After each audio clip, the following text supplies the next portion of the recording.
Do you want free PlayStation VR games? Well, it could be that PSVR games are coming to PlayStation Plus in the US and EU. Let's discuss this trend in this video. Let me know what you think in the comments down below, and don't forget to hit that like button.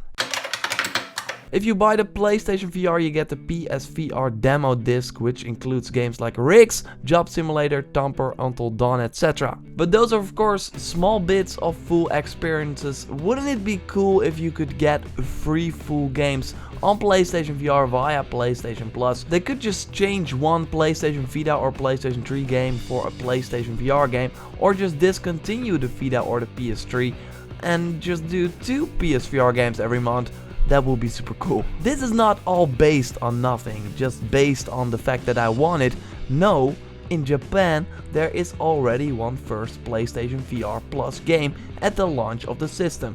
Cyber Danganronpa VR will be a free download for PlayStation Plus members. This VR version of a class trial will make you experience quote high-speed reasoning action end quote by looking at flying words and using the truth bullets to review them. So like you do in the normal Danganronpa as well.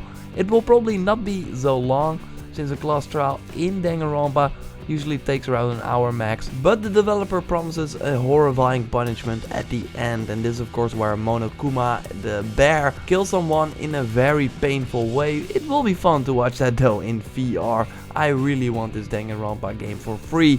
Yes, please.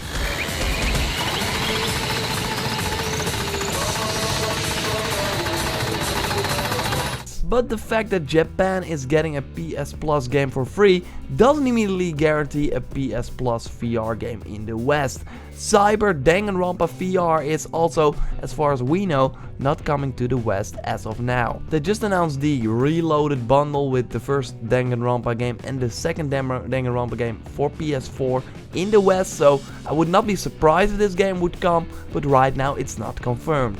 So this Danganronpa VR PlayStation Plus thing may be just a deal for Japan right now. On the other hand, the fact that it's happening shows that Sony looks at the possibility. Also, I can imagine that some VR developers would love to have some guaranteed money and a PlayStation Plus push, instead of the risk that nobody will buy the game. When you put your game up as a PlayStation Plus free download, you get the money and the marketing push from Sony, which is nice, but if your game ends up being a way bigger success than you anticipated, like for example Batman would be, then it will probably be smarter to sell it for 20 bucks than to give it away for free. But still, games that have no known IP would love to have some guaranteed money, I can imagine. VR games are pretty expensive, especially for small studios, and there are simply not a lot of VR units out there after a few months. So the chance that your game is not really going to sell is pretty high. Sony always said that the PSVR launch is just as another PlayStation hardware launch, so pretty a big deal, which makes it even more likely that they will put games up for free on PlayStation Plus, since they did that with their previous hardware launches as well, PlayStation Vita and of course the PlayStation 4. It all started with the PlayStation 3. I will keep you up to date on the PlayStation VR news and do some predictions, so stay tuned. I will also have some rigs tips up on the channel, so be sure to subscribe, and other PlayStation VR content as well. Like this video if you did, and I will speak to you next time. Goodbye.